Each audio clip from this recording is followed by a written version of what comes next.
Olá, o meu nome é Pedro Correia e esta é a série de vídeos de introdução à programação em Python. Este é o quarto, para dizer a verdade, e no último estive a falar sobre coisas como lógica booleana, listas e strings. Neste aqui vamos começar por falar em strings. Eu vou apagar isto. E voltando atrás, eu comecei acabei na verdade o vídeo anterior a explicar o que era uma lista, que era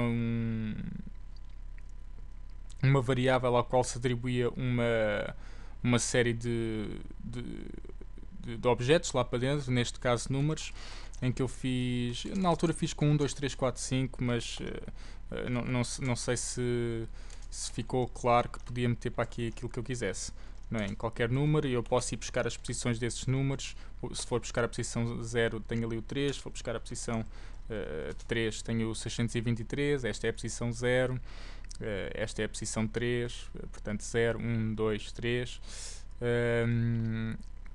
E comentei também que para se fazer uma string, que basicamente é a mesma coisa que uma lista, só que nós em vez de termos números temos letras.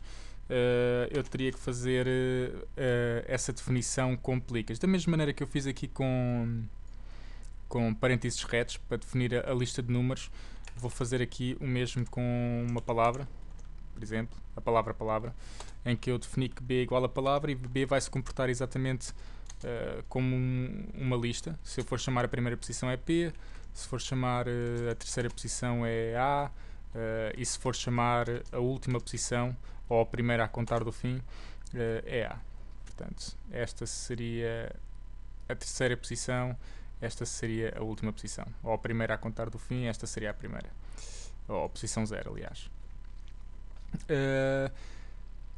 Isto das strings é interessante porque tem uma lógica um bocadinho diferente dos números, não é? Vocês não podem somar palavras ou multiplicar palavras, embora essas operações aplicadas a strings querem dizer alguma coisa em Python.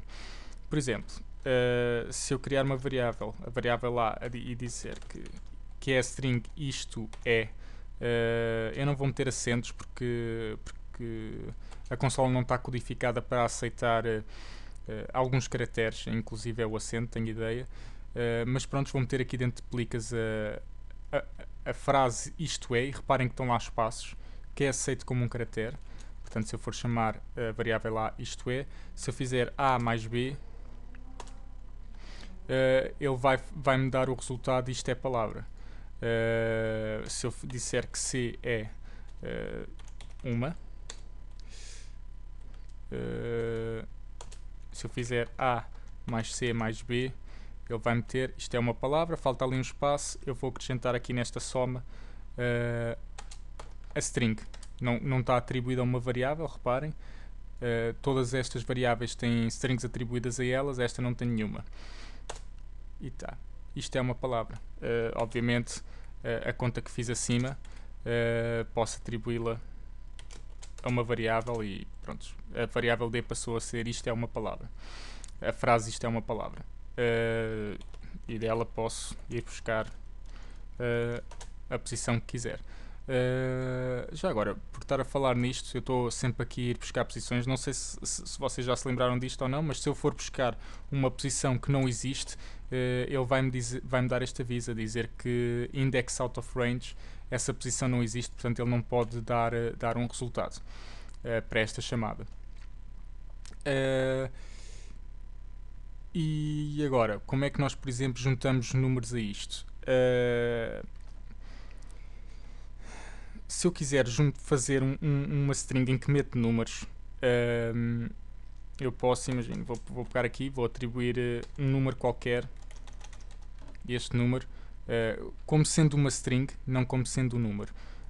Portanto, R passou a ser a string que tem esse número lá dentro. Eu não posso chegar aqui e fazer R mais 2, porque ele vai estar a tentar somar o 2 a um objeto que é uma string e não um número, mesmo que se pareça com um número.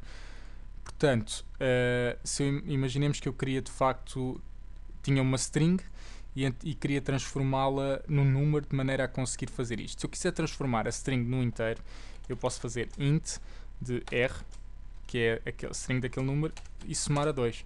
E ele agora, a partir daí, já conseguiu transformar isto num número e somou com 2. Ele apareceu ali L porque estas coisas que nós chamamos inteiros e entre outras coisas têm limites de tamanho. Não se pode meter todos os números. Se eu dissesse, por exemplo, que r era igual a 31, à string 31, portanto, fica assim, e for fazer a mesma conta, r mais 2, ele já não me vai dar problemas porque os números já são mais pequeninos. Isto continua a ser um número, ele mete ali o L para dizer que é um long int, que não é importante por agora, dificilmente vocês vão chegar a usar números tão grandes, seja lá naquilo que for. Portanto, mais vale ficarem-se com este exemplo do que com o de cima. Da mesma maneira, se eu quiser, imaginemos juntar o meu R, não é? Que continua a ser a string 31, e quiser juntar não a 2, mas à string de 2, eu posso fazer R mais str de 2, que é a transformação de 2 numa string. E ele ali juntou a string 31 com a string 2. Em vez deste str, existe outro comando. Pessoalmente nem sei qual é que é a diferença entre os dois, ou se é que tem alguma diferença. Podes utilizar este comando que é o wrapper. E basicamente servem para tudo e mais alguma coisa. Em relação à frase, eu posso dizer o meu número favorito é, vou fazer aqui uma soma de str de 33 mais, e vou meter um ponto final. E pronto, ele vai me dar aquela frase. Ele fez ali, transformou isto numa string. Se eu não tivesse feito essa transformação, vou agora tirá-la, ele ia me dar aquele problema de não conseguir juntar strings com inteiros. Portanto, para nós estarmos a lidar com números e strings ao mesmo tempo, e isto pode ser uma situação útil no futuro, temos que ter sempre em conta este tipo de transformações que estão aqui. Se vocês quiserem saber o comando para transformar, podem ter um número ou uma string que seja qualquer coisa decimal, e se vocês fizerem int de s, neste caso, ele vai ter dificuldade porque encontra ali o ponto. Isto é um decimal, não é um inteiro. Portanto, existe outro comando que é o float de s, e ele assim já consegue fazer isto. Agora já é um número, não é uma string.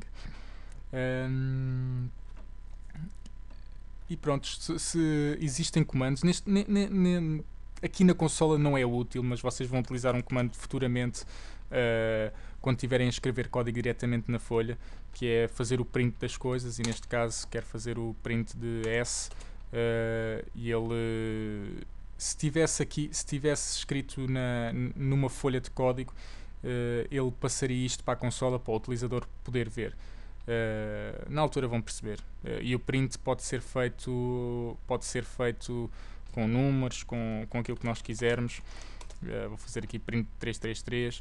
Ele está aqui a dar esta instrução com parênteses, print 333, porque nesta versão do Python que eu estou a utilizar, o print pode ser utilizado assim. Na versão absolutamente mais recente, que é a 3.0, a qual eu ainda não vos aconselho a usar, isto é utilizado como função. E pode-se utilizar assim. Pronto, ele está a dar já o aviso, mas vocês podem utilizar uma ou outra, tanto faz. Se estiverem a utilizar a 3.0, só esta é que funciona, a de cima não vai funcionar. E pronto, em relação àquilo que eu vos queria contar de strings, é isto. Vou dar só mais um pormenor já agora, que é esta maneira que eu vos estava aqui a falar em cima de meter números no meio de strings, é mais intuitiva, acho eu. Mas existem outras, vocês vão encontrar instruções como esta.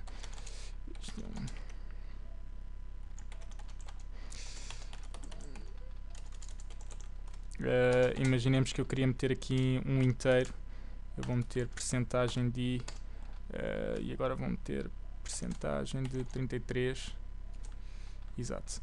O que eu fiz aqui basicamente foi dizer que neste local está aqui um número, que é o número 33. Vou meter isto um bocadinho aqui mais para o meio. tirar isto daqui, vou meter para aqui umas coisadas a seguir, e isto é uma string no qual está ali uma instrução que vai estar um inteiro, e eu estou a dizer que esse inteiro vai ser 33. Se eu quisesse meter um float em vez do inteiro, um float, um decimal, portanto, em vez do inteiro, podia meter aqui 3333. Pronto, eu conseguia meter isto aqui no meio. Isto é importante porque se vocês forem ver em linguagens, sei lá, C ou Octave, tenho ideia que também funciona assim, as strings são tratadas desta maneira. Python tem muita facilidade em lidar com strings. Não faço ideia do que é que acabei de fazer. Tem muita facilidade em lidar com strings e então a maneira de cima, que é mais intuitiva, é possível. Mas noutras linguagens são capazes de encontrar lógicas que são mais sensíveis a este tipo de sintaxe. E pronto, vamos ficar por aqui em relação às strings. Depois, mais para a frente, iremos trabalhar mais isto. Mas à medida que for sendo necessário, também não quero estar a enfiar informação a mais agora assim de repente.